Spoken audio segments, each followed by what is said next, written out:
Tuesday, July 28th, and you're watching the Hammer Daily here on the Hammer Betting Network, presented by our good friends over at FanDuel. I'm your host today, Jason Cooper, alongside my producer for the next hour and a bit, Mike Bennett, working his way behind the boards. We've got a great show for you today. Can't wait to dive into things on this Tuesday, July 28th. We got two guests on the show today. We got Iain MacMillan coming on. We're going to talk a little bit about some MLB action, why he continues to fade the Blue Jays.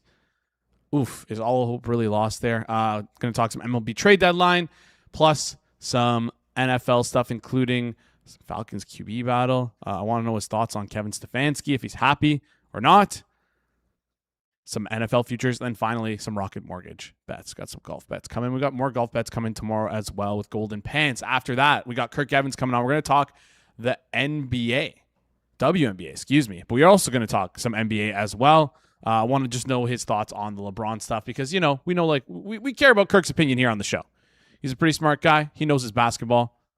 So we're going to hear his reaction to LeBron joining the Sixers, how it impacts things in the East, plus a full look at the whole WNBA post-All-Star break, which I'm really excited to talk about here. I want to know about Olivia Miles. Is she a dark horse to win MVP? 10-1 right now on FanDuel. Aja Wilson's like miles ahead of the entire group, minus 360. But I want to know if Olivia Miles has a shot with how good the Lynx have been. How good the Lynx record is this year. Could Olivia Miles be live, or is this just like maybe one year away from doing this? Appreciate you guys tuning into the show. All right, let's do it. Let's break things down here today. Before we get into things, though, I want to quickly talk to you guys. It's did you guys watch the documentary on Netflix there? Our good friend Isaac was on the show, and a couple questions that came to mind. Number one, does Isaac like trains? Wears a Thomas the Tank Engine shirt in the Netflix documentary. Very, very interesting choice. But speaking of the Netflix documentary, if you had a bunch of questions around this documentary and the process of it being made, what was left out, what was left on the cutting room floor, what his thoughts on it were, I want you guys to head over to the Circles Off Twitter account and just post your questions down below, because I know I personally had a lot of questions. I texted Isaac about it after I watched it, talking to Isaac through the production of it, and thinking about what we talked about before I saw the Netflix documentary, before it was released, and then after the fact, what I actually saw. It was interesting, to say the least, what they ended up cutting. So if you have specific questions, whether it be about the documentary itself, whether it be about his role in it, whether it be about what they left out, please do so. I think it's going to be a great conversation. It's going to be dropping on the Circles Off YouTube page a little bit later on. But yeah, I just wanted to plug that because I enjoyed it. If you haven't watched it, you should watch it. I gave it like a C+. One thing that we have to remember when we watch this stuff is we know about this. We know about everything that they're talking about in the documentary, like the different types of bettors that are there. But a lot of people, the vast majority, actually don't. So it's like when it's in our this is like when somebody talks about your side of the internet. It's like you have like a PhD in it. We have a PhD in this stuff. So it's not packaged for us. It's packaged for people who don't really know too much about the industry. Anyways, just wanted to throw that out there for you guys. See you guys in the chat. Appreciate you, Amber, RW fan, TQ, everyone else in the chat there. Appreciate you guys tuning in. Let's get started with today. We got Iain coming on in just a second. Before we do that, we want to give a quick shout out to our friends over at FanDuel. The Hammer Daily is brought to you by FanDuel. Baseball fans, big hits get even bigger with Dinger Tuesday on FanDuel. Customers choose their own reward every Tuesday to use on home run bets. How will you play your game? Option 1, the bet reset. Use this on your wager and you'll get refunded in bonus bets if your bet loses. Option 2, a 50% profit boost. Make your bet, activate the profit boost, and if it hits, that's extra winnings at no extra cost. Make your choice, and the reward will be ready to use on your next home run bet. I'll mention a few names here in just a second when Iain comes on here, but visit FanDuel.com/4progress. Choose your own reward for home run bets every Dinger Tuesday. Play ball at the home for home runs on FanDuel, an official partner of the MLB. Must be 21 plus in President select states for Kansas and affiliates. Kansas Dark Casino, 18 plus in President, DC, Kentucky, or Wyoming. Opt-in required. Rewards are not with trouble. Restrictions apply, including any bonus and token expiration, leg requirements, and max wager amount. See terms at sportsbook.fanduel.com. Gambling problem? Call 1-800-GAMBLER. 1-800-MyReset. Call 1-888-789-7777 or visit ccpg.org/chat in Connecticut. Visit mdgamblinghelp.org in Maryland. Hope is here. Visit gamblinghelplinema.org or call 1-800-275-5050 Massachusetts. Call 1-877-8-OPEN-Y. Text OPEN-Y in New York. Call 1-877-770-7867 in Louisiana. All right. Let's bring on our first guest here. I can't wait to talk to him. He's a senior editor of Sports Illustrated Betting and SI Now, host of the Bacon Bets podcast, and on a quest to bet $100 every single day for an entire year. And over halfway through the year, he's doing pretty well. Iain MacMillan. Iain, how's it going? Hello, my friend. Thank you for having me on. What's going on? I'm excited to talk. I'm excited to talk sports. I'm excited to dive into today. We got MLB, golf, NFL. But the one thing that's on my mind is none of that. I didn't even prep you for this, but I saw you watch the Odyssey the other day. 70 millimeters. I did. Talk me through it. How was it? I'm going tomorrow, so I'm super excited. I want to know your thoughts. Are you going to the 70 millimeter screen? I'm not. I'm going to IMAX laser projection, which is the same aspect ratio. You just lose. I just couldn't get the 70 millimeter tickets. Yeah, I bought the ticket. I think like 3 weeks ago. Yeah, I had the ticket for a while. Drove out to Mississauga, about a 30-minute extra drive compared to my Burlington theater. But yeah, it was very good. I think it might be my favorite movie of all time. I'm not ready to claim that just quite yet. I have to let it sit with me a little bit longer. Because I think a big part of what makes a movie good for me is how much I think about it and like the coming or the days like after and weeks after and months after I see it. I might go see it in theaters again. Wow. It was extremely good. I enjoyed it quite a bit. Yeah, a real feat of filmmaking. It was great. All right, I love that. I'm happy to hear that. Is this like I guess if it's like your favorite movie of all time, so like your favorite Nolan movie? Are you like a Christopher Nolan fan or? Yeah, I like Christopher Nolan movies. Interstellar is probably one of my favorite movies of all time. Yeah, I like Chris Nolan. Right. Although now that I think about it, all his movies are all kind of the similar theme. They're all kind of like stories about guys who like are away from home and now like they try to get back home. Like every movie is just that. So yep. I don't know where he goes from here, by the way. This kind of seems like this was kind of like the best movie that he's gonna make. So I don't know what he's gonna make next. But, yeah, I like Chris Nolan. I'm big Chris Nolan fan. Can't wait to watch Odyssey tomorrow. Super excited. Some people and they're all his movies are like movies you got to go see in theater. Absolutely. They're all spectacles. 100%. And I feel like we don't get any modern day blockbusters anymore where they're like true blockbusters. And this is one of those things where it's like you cannot really appreciate it unless you watch it in theaters. Yeah. All right. Oh, you got me excited. I'm giddy. I can't wait. Anyways, I was going to ask you to rank your favorite Christopher Nolan movies, but I'm not going to ask you to do that. Instead, I'm going to ask you to rank something a little bit different. We got the MLB trade deadline coming up, and I'm just looking at the players, looking at the likelihood of them getting traded. We talked a little bit about it yesterday with Corby. It doesn't seem like this is going to be a very loud trade deadline. The MLB usually isn't that loud. It got me thinking, what is the worst trade deadline in the big four sports? Is it the MLB? The NFL is starting to get a little bit better with their trade deadlines. Any opinion on like the trade deadlines in the big four sports? Yeah, actually, low key, I think the one that has been used to be the best and now has become the worst is the NHL. Really, the NHL kind of sucks now. They're all kind of there's kind of a lot of moves, but they're all kind of nothing moves. I guess by pure volume. I guess the NHL is still good. Maybe the NHL just doesn't live up to the expectations that we've set for it. Because I remember like deadline day in the NHL used to be like it was like a holiday. Like I remember being in school and like I had a few teachers who were big hockey fans and they'd have like trade deadline day like broadcasting like in their classrooms during like recess and lunch. Not the case anymore. It's not really worth watching much anymore. So maybe it's just based on expectations. The NHL has now fails to live up to the expectations, but Major League Baseball, I feel like maybe it's the opposite where there's not as much volume, but there are a few bigger trades maybe. So, yeah, I don't know if I'm ready to say it's the worst. Yeah, you said the NFL is getting better. The NFL used to be the worst. I don't think it's the worst anymore. Yeah. So I'm going to say the NHL is the worst now. Okay. If you had to rank them in terms of, I guess this is like versus expectation. NHL is the worst.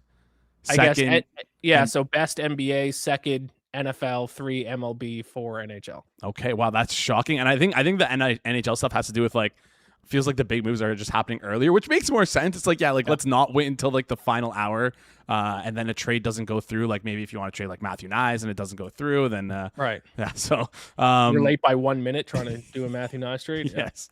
It just completely reshapes your franchise. Anyways, more inside baseball from us here in Toronto. I'm going to flip over and continue talking some MLB stuff. I noticed on your daily quest to bet $100 every day. I don't know the best way to describe it or packages, but you've been constantly fading the Blue Jays. Yeah. It's your team. It's our team. You're from Toronto. Is there a reason why you're fading the Blue Jays? Their hitting sucks. Like, they're just not that good. We're only 5 games back from the wild card. It's not dead. They suck, Jason. This team is dead. They suck. They can't hit. Last in WRC plus over the past 30 days. Last in OPS. Full season, they're like 28th, 29th, 30th, and all these offensive stats they can't hit. Vlad hasn't hit a home run in Toronto in 2026. What are we talking about? This team's dead. Dead. Sell Gosman, sell Varland. They're dead. Why are they set at like minus 120 or minus 105 against like the Rays last week? What are we doing? This team sucks. They're terrible. They should be like 2-1 every single night. That's the worst offense in baseball. We have one pitcher.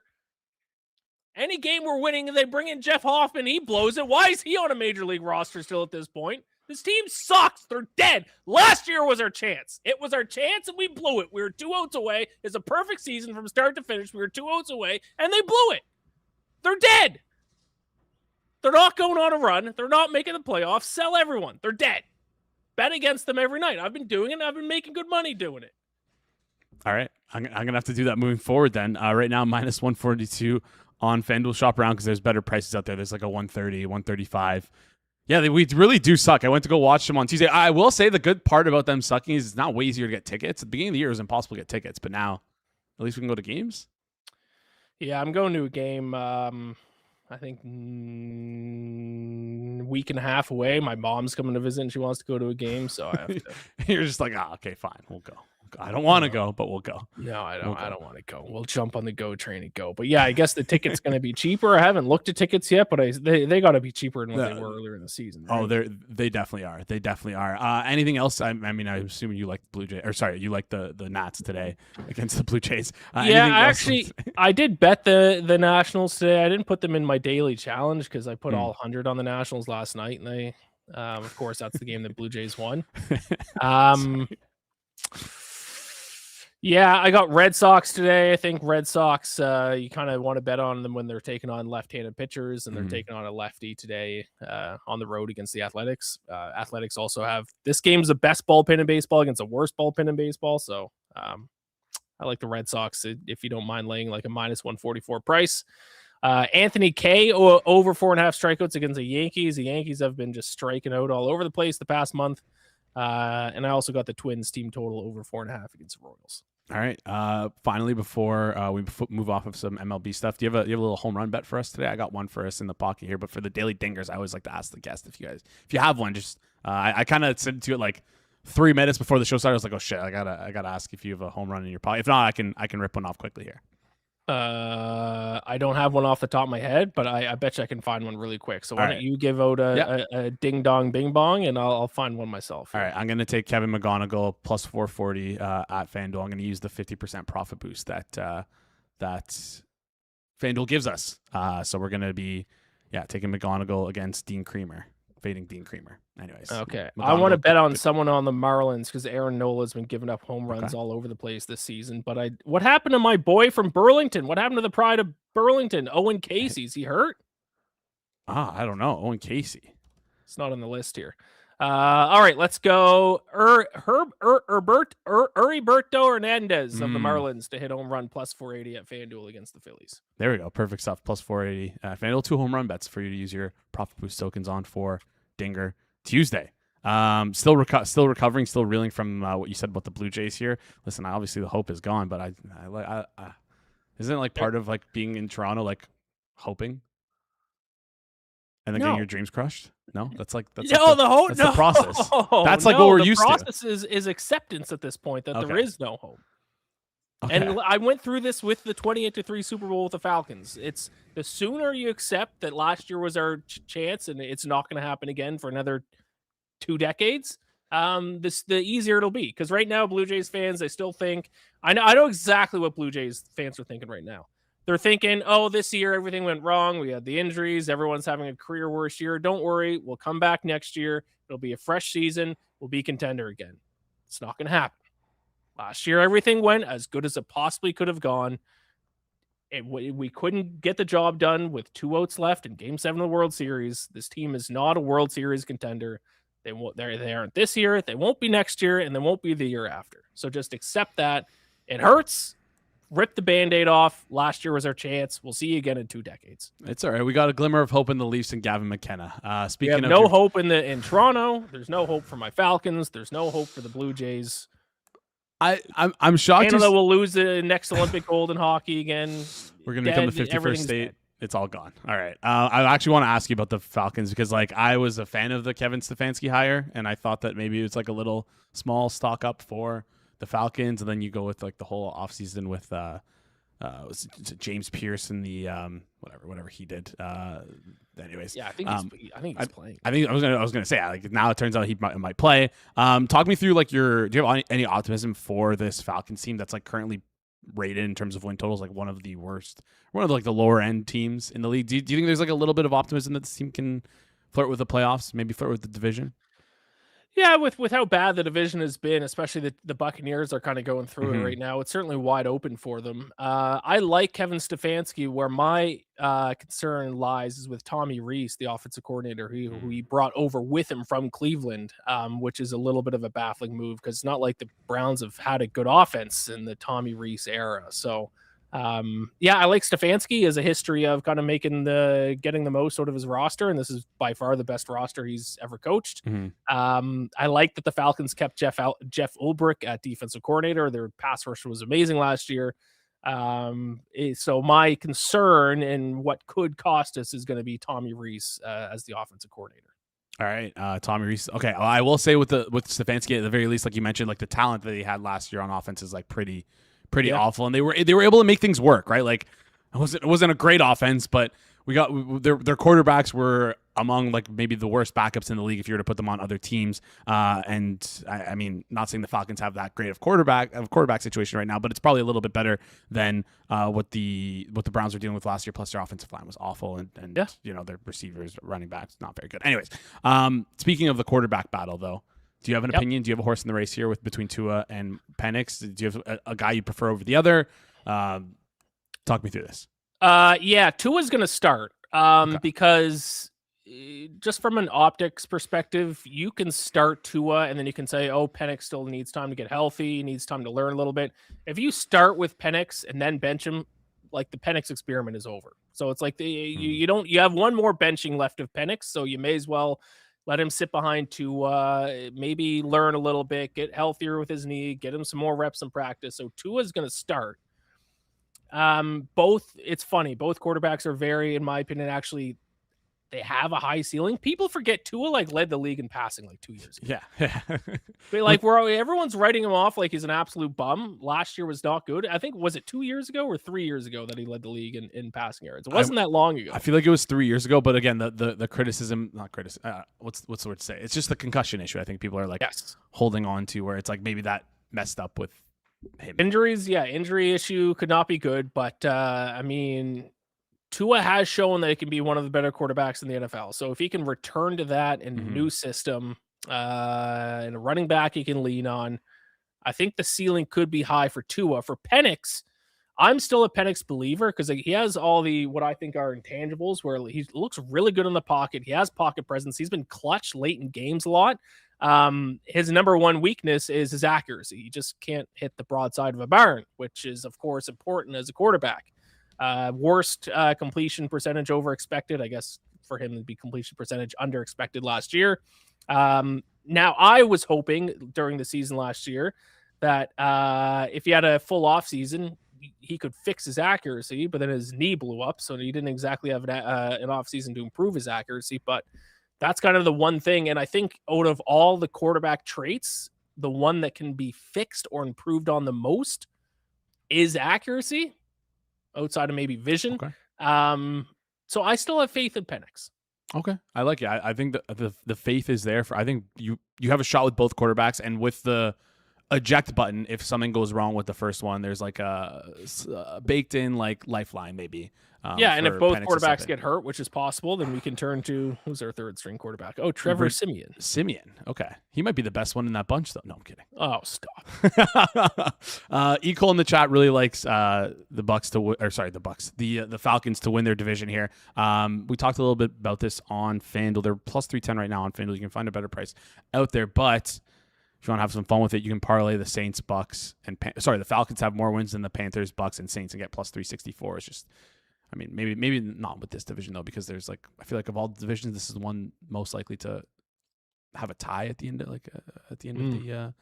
of the season for the first in the division. But it's a way of playing the Falcons to win their division. Anyways, a couple more things I want to get to here. Number one, obviously you're out here placing some off-season bets, some futures on the NFL. Can you talk me through like one that you've placed that is your favorite? Yep. I have placed, so every year for my NFL preview, I do 32 bets for 32 teams. So I have a future for every single NFL team. What one do I want to give you right now? What's your favorite? Like your doesn't even have to be the one that's like you think is most like the most plus EV or most likely going to win. Like just one that you made. You're like, oh, I really like this one. Like I like the angle. I like the. Yeah, okay. I'll go offensive rookie of the year, Jadarian Price, the Seahawks running back at 9-1. I just don't. There's so many other offensive rookies that I just don't think are in good situations. Jeremiah Love, I think, is in the exact same situation that Ashton Genty was in last year. He has no offensive line. Plus, at least Genty got a ton of carries. Jeremiah Love's got a split carries with two other running backs. Yeah. Fernando Mendoza might not start enough games to win that award. Jordan Tyson's on the second receiver on a bad Saints team. Not a Tyler Shuck guy yet. Carnell Tate has Cam Ward throwing him the ball. Who knows about that? Mekhi Lemon's going to be like a number 2 wide receiver for the Eagles in a rush first offense. So that kind of just leaves like Jadarian Price as a guy who's going to be running behind a good Seahawks offensive line. He's probably going to get the bulk of carries, I would think. They obviously have JSN at wide receiver, so it's not like teams can just stack the box to stop the run game. So 9-1 for Jadarian Price, offensive rookie of the year, which I believe the best price is at FanDuel of kind of the big popular books. So So I think that one's probably my favorite. 9-1 out there right now. Are you worried at all about Zach Charbonnet coming back? I don't know his exact timeline. He got hurt in the playoffs last year, ACL injury. Like, probably will be coming back. We'll guess probably October maybe. Does that concern you at all with Jadarian Price? I feel like you're like 4 weeks in Jadarian, like the 9-1 on Jadarian Price is going to be a great bet. But I worry when Zach Charbonnet, if he comes back and if he starts taking carries, if he gets healthy. Not really, because it kind of sucks. Okay. He's averaging 4.1 yards per carry through his first 3 seasons. So it's not like this guy's like a 5 yard per carry running back and like he's just going to take over and be amazing. They might give him, he's going to take away a few carries, but like as long as if Jadarian Price gets off to a hot start the first 4 weeks, it's his, he's going to be the 1A back. All right. I like that look. Jadarian Price 9-1. Offensive rookie of the year. Before you head out here, I want to get like an early look on some Rocket Mortgage bets here. It can be an outright winner, can be a T10, T5, T20. They have matchups. Yeah, it could be a matchup for this weekend. Anything you like in terms of bets, futures for the Rocket Mortgage Classic? I'll give you guys a name, and you can bet on him however you want. His outright odds are 250-1 as the best price I found. Okay. So obviously you can do top 5, top 10, top 20, top 30, top 40. Pretty decent odds. Austin Smotherman. Great name. Of all the golfers in the field this week, he's 3rd over the past 6 months in strokes gained approach. So he's a very good iron player, which you can never get this good of an iron player at 250-1. Obviously, his biggest issue is his short game, like truly horrific, like the worst chipper and putter on the PGA Tour. But last week at the 3M Open, he actually gained 0.1 strokes putting, and he only lost 0.25 strokes around the greens. And that ended up leading to a T24 finish. So he might have found an answer with a short game last week, because if he continues to strike the ball as well as he does, He doesn't need to gain a ton of strokes with his short game. If he can just be average around and on the greens and continue to gain a ton of strokes off the tee and with his irons, he's going to post another top 20, maybe top 10 finish in a relatively weak field this week. So however you want to bet him, Austin Smotherman, because my other two bets are going to be names you're all going to hear. I got Siwoo Kim and Ryan Gerard. Those are going to be popular names this week. Off the beaten path name for this week, Austin Smotherman. I love that because we talked about last week when we talked to Golden Pants. Excuse me. He mentioned when he picks golfers and like what part of his model is like he loves taking a golfer who's been awful at putting because a lot of people like to stay off of that guy, but there's a little bit of variance that can come back and bounce back. And this is like the prototypical Golden Pants player. It seems like a typical rule I follow is I would much rather bet on a great ball striker who's a bad putter and hope he has a good week putting than a good putter betting on them hoping they have a good week ball striking. All right. Just putting has a lot more variance than ball striking, so I'll bet the ball striker and hope he has a hot week on the greens. There we go. Smotherman 225 to 1 on FanDuel, top 20 plus 500, top 10 13 to 1, and top 5 30 to 1, all included with ties. Iain, appreciate you joining the show. Any final thoughts before you head out here? It could be a final thought or just what you're looking forward to heading into the NFL season. What you happy that the MLB grind is going to be done soon? You're going to be able to focus on some college football and NFL, or even just a college football thought. Any opinions here before you head out? No, I'm really excited for the NFL. Obviously, it's the best time of year. By the end of the NFL season, I'm sick of it. And like a week ago, I just finally got the urge of like, ooh, football's around the corner. I'm excited. So I'm very excited for the NFL. Other than that, life is pain. My teams all suck, and I hate them. It's all right. At least they're going to go on a run this year, and it'll be fun. Just like every other year. Iain, appreciate you joining the show. We'll chat soon. Right. See you later. Great stuff there from Iain, as always. You can follow him on Twitter at Iain MacBets on Twitter. Iain MacBets, IAIN MacBets.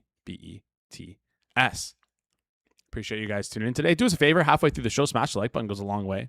If you're new to the channel as well, hit that subscribe button. Iain is like going through a lot of pain. I don't know if it's just from the Blue Jays sucking this year. We always, like, as Toronto fans, we experience pain. That's like part of what brings us together. But there's a lot of pain here. A lot of pain. Chat, Giovanni in the chat saying, I'm spreading misinformation. Laser projection IMAX. Only the dual laser projection systems have the same aspect ratio as 70 millimeter, and these are pretty rare. Pretty sure I clarified that. You got to double check. It's just Googled whichever theater's near you. If it has laser projection IMAX, you can check if the aspect ratio is correct. I don't know if you want me to find you a list of the ones, but the one I'm going to in Toronto is laser projection IMAX, and its aspect ratio is 1.43/1, which is what we're looking for. That's what we're looking for. I don't think I'm spreading misinformation here. I'm pretty sure I'm spreading the right information. A lot of people think you can only watch it in 70 millimeter IMAX, which is different than just 70 millimeter, by the way. Some people saying you can only watch a 70 millimeter IMAX, which is not. It's not the case. There are other options out there. Anyways, had to clarify that. All right.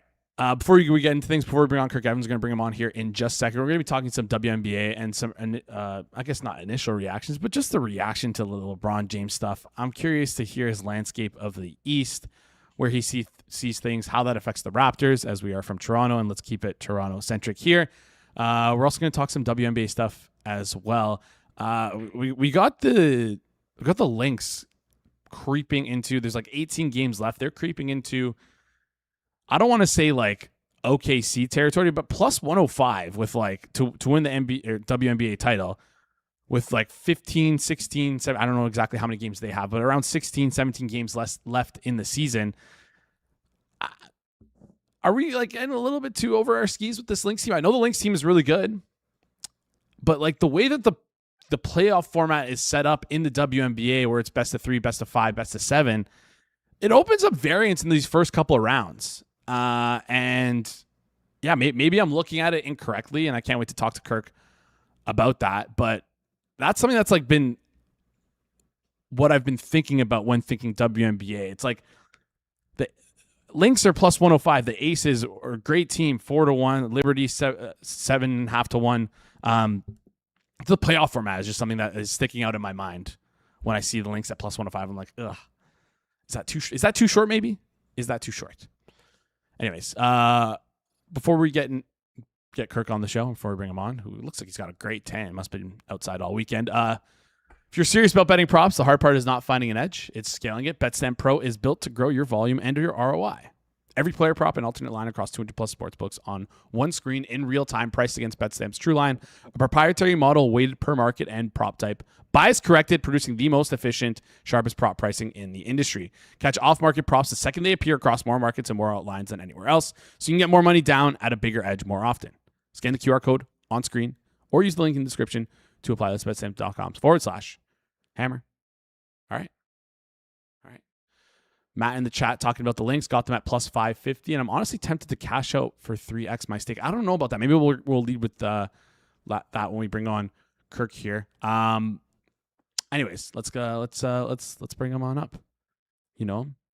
Used to be a member of the crew on Circle Back. I took his spot in the chair yesterday. I wasn't simping for sports bets, and I gave some WNBA takes. So I hope I did Kirk proud. Kirk Evans, how's it going? Doing well. How are you? Good. Tan looks good. You're looking like you've been enjoying the outside, the summer. Appreciate that. It's been good in Toronto.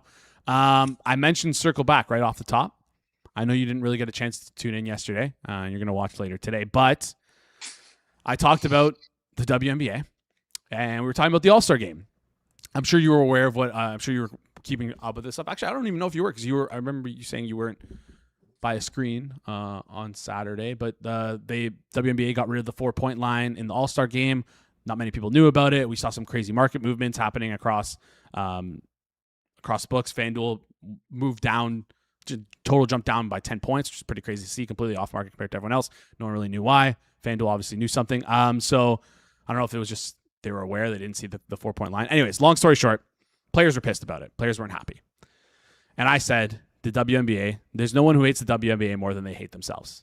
And with getting rid of the 4-point line, I feel like that's an example of that, where it's like and when I say the WNBA, I mean like the not ownership group, but like the commissioner, maybe the group that governs the WNBA. Was I right in that? Am I close? Did I do you justice? No. Okay. No, I think that's mostly a stupid take. I think people like criticizing the WNBA. Like it's gone back kind of forever. Mm-hmm. So I think people like to fair find opportunities to criticize. Like I genuinely could not care less about the 4-point line. I didn't even realize that was registered as a story. I was trying to look if that, like, before I went away, I was away this weekend, about that 4-point line, because I thought it maybe could be gone. But yeah, like why does anyone care about that? Like I think the thing we've actually clearly learned most, especially from the NBA All-Star game, is that in these types of formats, you want to be consistently changing it, because the styles get very stale very quick. Like if you remember, I think 2021, maybe 2019 NBA All-Star game was the Elam ending. It was incredibly intense. Then they kind of kept going with that, totally lost it. There was tons of complaints about it, about like the NBA All-Star game for a while. Then this year they did World versus US. It really picked up, was an incredible game. So yeah, I don't care about the 4-point line at all. I think the WNBA makes a lot of mistakes. I would certainly not ever claim that they don't do that. I think they're in a very weird position. I think it's hard. Like they have one player really kind of set the league on fire.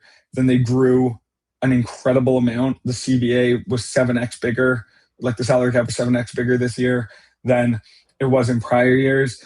I think they're trying to navigate it. I think it's hard. I think the commissioner's pretty terrible.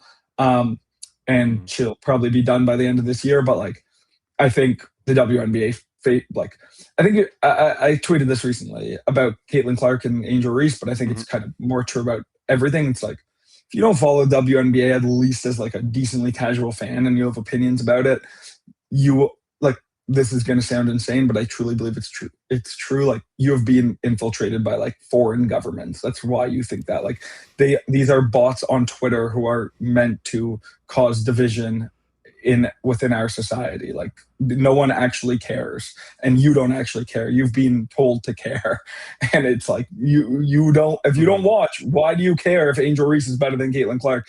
If you don't know who the second best player is on the Indiana Fever, why do you care about how the WNBA treats her? Like, why do you care about how much money these players are making, and but the league hasn't been profitable? Like, you don't care. You actually don't care. You don't treat that any business, any other sports. Like, you have never thought about how much players in the MLS get paid, a similar sized league. You've never thought about that. So if you don't think about that, I have absolutely no idea why you would be thinking not like you, like I'm saying the proverbial you. But yeah, I do think that it's like a really botted Twitter thing that people, like, if I tweet about Angel Reese or I tweet about Caitlin Clark, I will get a billion bots in my comments, essentially trying to like create racial tensions. And it's like, that's just it's not natural. It's not something that people actually think. Yeah, no, that's a fair point there. I guess I was more so aiming at like the commissioner when I was talking about the 4-point line, just because, like, again, didn't seem the players liked it. So, but I see exactly where you're coming from. I don't. Why the hell did the players care? Like, I don't know. They just said they weren't. I didn't even see that. But like, why? 4-point line is like, they should have taken it. They honestly should have never had that. I think that was a terrible idea. It makes the game way more gimmicky. Yeah. And like, you want to get the WNBA All-Star game or any All-Star game to be as kind of serious as possible. It sounds like it was an absolutely horrible game. So that's kind of disappointing, honestly, because one thing I really do like about the WNBA is the players typically try really hard, but it does sound like a lot of players were getting blackout at night, which is fun, and that stream's really fun and cool. So it seems like a fine weekend. Yeah, a lot of stuff coming out of that as well, but we'll table that another discussion. Let's talk about the post All-Star break, where the teams shape up, where the teams line up, and look at some of the contenders heading into the end of the season. Like I mentioned, there's about 15 to 18 games left, depending on which team, 16 games left. The one that sticks out to me, the team that sticks out to me is the one at the top of the standings, the Lynx. I'm having a little bit of PTSD here. I'm seeing a team that's plus 105 to win the championship, and I'm like, where have I seen this before, especially in a sport that is like basketball? I guess my question to you is, I know the Lynx are a great team, 22-6 this year. They have a ton of talent, and they've done this with basically Collier out for most of the year, or hurt for most of the year. But like, with the way that the WNBA playoff is shaping up, maybe I'm like looking a little bit too deep in this, but are they open to like being upset early on in the playoffs with like the 3 games, 5 games, 7 games sort of setup? I heard you talking about this on the way in. Whoever messaged about cashing out that plus 550, if I had to take a side here, I definitely would take Minnesota to win the championship, rather than cash out that bet. So I would definitely stay in it. Yeah, look, they obviously could lose. Don't get me wrong. Like, even if the bet's good, it's maybe like 55% to win. But yeah, they're the best team in the league, and they just added the second best player in the league. I didn't think she looked great in her first game back. She put up some big stats in limited minutes, but I thought she looked her feet were a bit slow, but like, she hasn't played basketball in a year. So you're going to expect that. They probably have the second and third best basketball player in the world with pretty legit depth. Yeah, I think it's really reasonable. Like, the handicap's not very hard. They were the best team in the league, and they're adding the second best player in the league for the second half of the season. So it's kind of hard for me to think that that's not a good bet, especially when like the Liberty, who I thought were going to be amazing, of being terrible. Vegas, I don't really look at as like a true contender. They obviously could win, but like, I just don't. I think they're pretty shallow. They lost Kennedy Carter voluntarily. I do think a lot of teams are very, very good. Like, I think Indy could win. I think Atlanta could win. I think Dallas could win. Golden State, if they made a trade, like, they're a good team who I project to there's just no way when things get more serious. I do not think they're going to win, but like those are 7 like very, very good WNBA teams, and there aren't normally 7 very, very good WNBA teams. But yeah, again, I do think Minnesota is just absolutely loaded. Yeah. All right. Minnesota being loaded, and you think that they can manage the distribution of the ball. Coach can make things work here with the talent that's on the floor.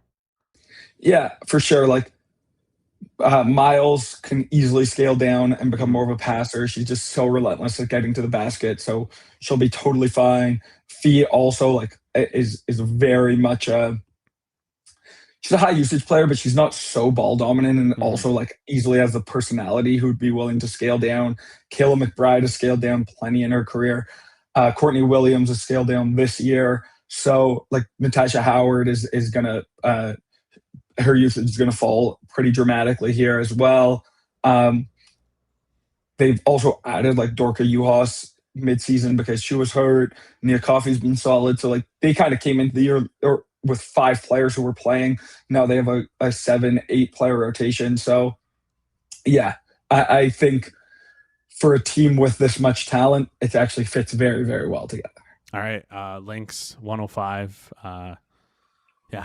Don't be afraid, but we have the Lynx stuff in pocket in the off season. Let's not be too hasty and cash it out here, and yeah, let it ride. And we're cheering for the Lynx all season. Next thing I want to get to is we sort of like been doing the defensive player of the year update with you whenever you come on here. Gabby Williams right now plus 110, Natasha Howard plus 250, Aja Wilson's fallen out of favor now plus 380. Seems to be like a sort of a 3-horse race between these 3. Talk me through this award. Any change since the last time we were here? Yeah, I honestly wouldn't even consider this a 3-horse race at this point. I would consider it a 1-horse race with like some, maybe contenders, but clearly Gabby is tier 1. The market really is corrected. I think if you have a Natasha Howard ticket, as we talked about, not cashing out the Lynx, if someone's offering you a cash out on Natasha Howard, I would absolutely take it. I actually did that myself. I had her at very long odds from earlier in the season, and I don't really see much of a path for her to win unless like Minnesota D really, really is elite. Like she's just not that. Like she had a really hard road to win it, but at long odds it made sense. Since then, her resume for this award has gotten way worse. They were the number 1 defense by 5 points when I bet this, and she was 100-1. Now they've had a terrible defensive stretch. They're no longer the number 1 defense, and she's 3-1. I'm not exactly sure why the market went so crazy on her. But yeah, like I think fair is like 20-1 on Natasha Howard, and I don't really see why. She's gonna have games where she plays 22 minutes because Fee's back. They have some big depth. She doesn't have like that remarkable defensive stats either. So if you have a ticket at like 30-1, 50-1 for her, I would definitely cash it out. And yeah, I think Asia is probably the biggest competitor to Gabby, but I think Gabby is like a huge step up on Asia right now. Vegas D has not been very good. Asia does have like those insane defensive numbers, but like to win 4 defensive players a year and I think also 4 MVPs in the last 5 years, like you just are going to have to be so overwhelming, and it's going to be very hard for Asia to make such an overwhelming case. Last year, I was betting the exact same thing. I was betting a lot against Asia Depoy, but she won the last 15 games of the year in Vegas and then ended up winning the championship. So like, yeah, fine. If they rattle off 15 straight wins right now, maybe she wins Depoy, but Gabby's clearly in the lead here. All right, Gabby's in the lead here.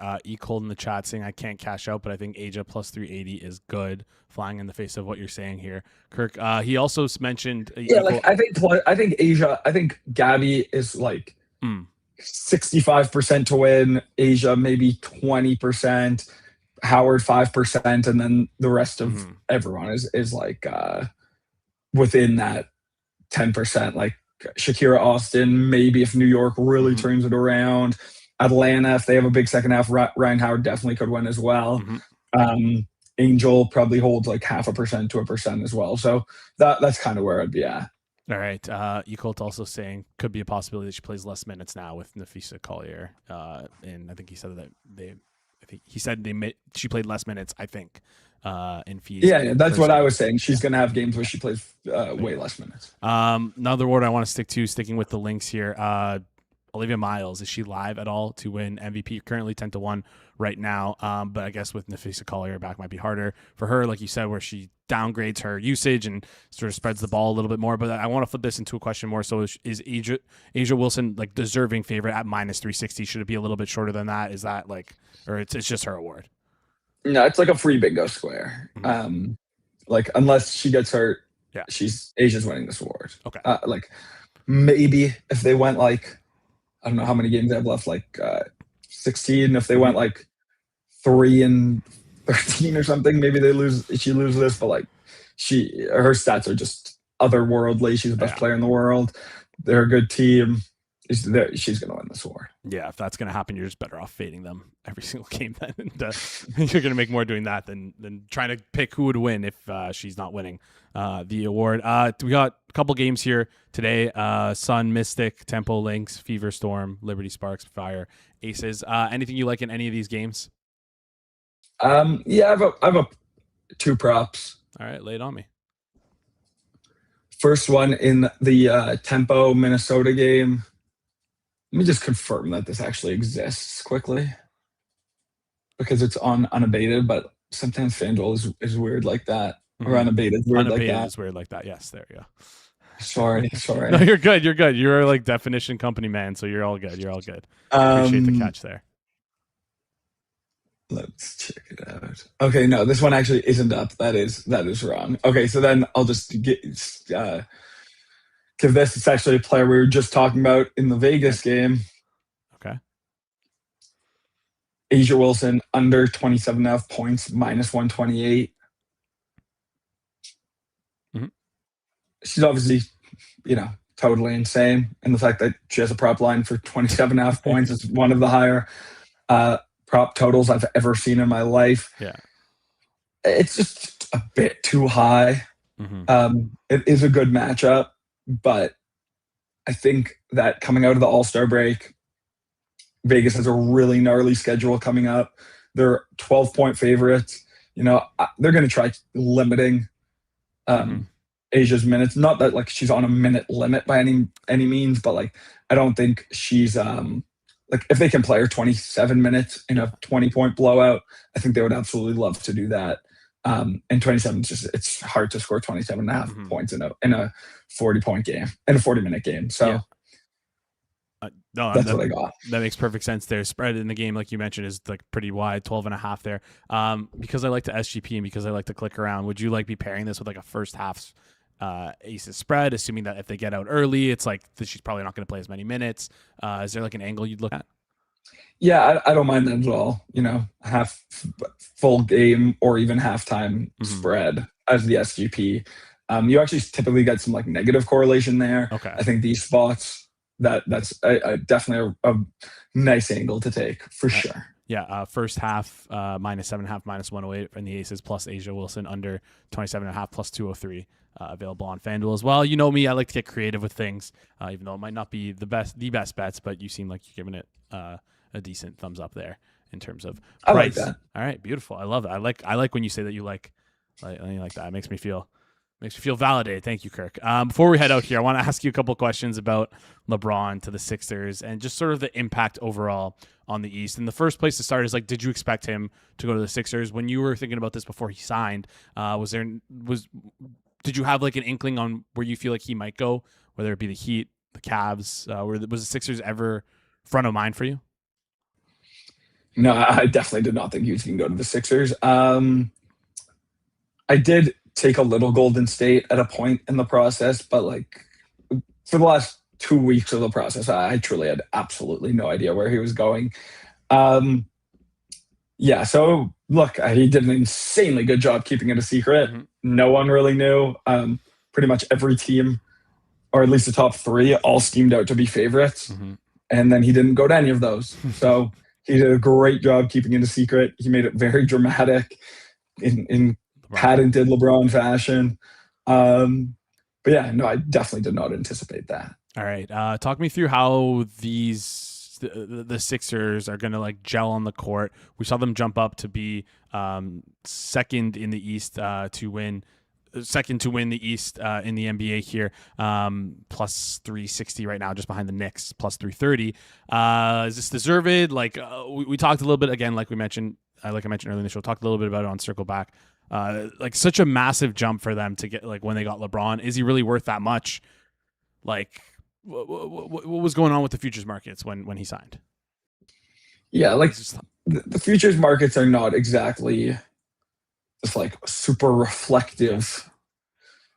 You know, FanDuel isn't offering the no right now, and even if they were, no one is betting that. So I don't really care so much about what the movement. Like, yeah, LeBron's going to Philly with Joel and Jaylen Brown and Tyrese Maxey. The FanDuel's going to want to write a lot of action on Philly at really good numbers. I don't think it's like so reflective of reality. It's a fascinating team. It's a fascinating conference. I don't think I've ever seen a conference with this many teams that are so uncertain. You know, you kind of go down the list. The Knicks just won the championship, one of the most unbelievable championship runs we've ever seen. But they've also played 2 regular seasons together with pretty much this roster, and like they've been good, not great. I don't think anyone looks at them as like this Goliath that's unbeatable. Then Philly, very, very odd roster. A lot of really good players. I think VJ also is like, he kind of maybe like didn't get so much shine last year because the rookie class was so good, but he could be an amazing player. Max is obviously really solid. Jaylen Brown, you know, we'll see how good Jaylen Brown is. We'll see what LeBron is at 42. We'll see about Joel's health. There's a ton of question marks, but obviously you can see it working. Not a lot of depth on that roster at all. Toronto, assuming we get Kawhi, should be really good. But again, very interesting team.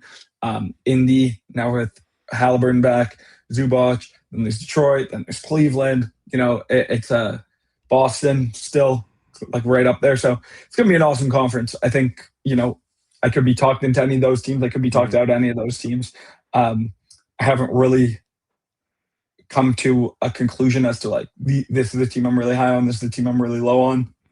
I still have a lot of NBA work to do before I'm ready for the season. But yeah, I think generally, assuming Kawhi comes, I'm going to be super high on the Raptors. But otherwise, I just am excited to watch, honestly. It's a really cool setup with 2 Goliaths in the West. Even Minnesota looks like they're a really, really sick roster as well. And then like they debatably be the favorite in the East. And then like 7 East teams that Orlando, I didn't even mention. Like I think Orlando could be quite good. I think Charlotte looks kind of underrated coming into the year as well. Not that I think they're necessarily a contender, but you know, they were plus 12 net for 40 months last year. So yeah, I think it's just gonna be really fun. All right. It should be a great NBA season. We'll cover all that more as we get closer to the NBA season, but we got a couple more months before we do that. Kirk, just quickly before you head out here, do you know when they hand out the WNBA awards? Is it like during the playoffs? I think it comes out during the playoffs, like the NBA. Okay. No, just there was a question in the chat there because I think some people just want to know when you're tying up some money in the futures, you obviously want to know when they'll be paid out. So yeah, question in the chat there. Just want to get around to that before we head it out. Any final thoughts before you head out here? Any concerts you're going to in Toronto? Any Temple games soon? Talk me through that.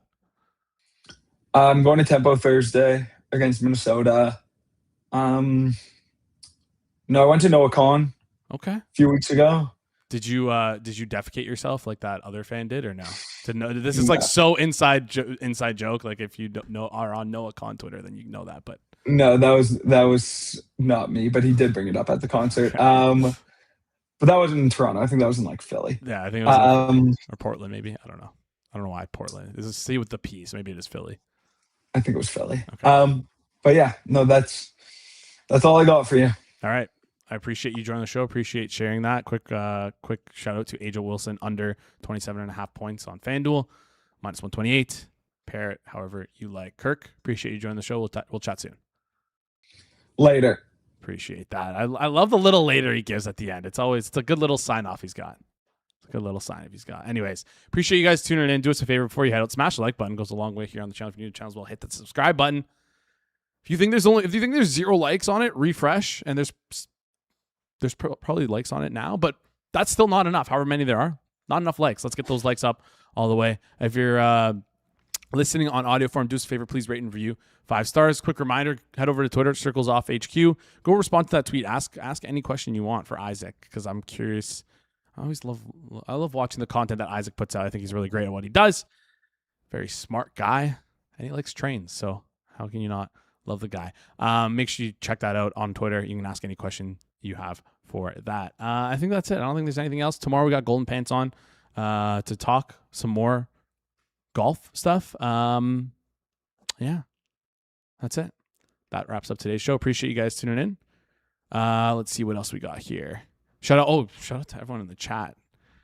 Amber, Shack Attack, TQ, RW Fan, Chosen, Caustic, W Jeremy, E Colt, Tom Connor, UD Corey, Giovanni, Matt Falk, Metz, Charles Saul, all you guys. Appreciate you tuning in throughout the entire show.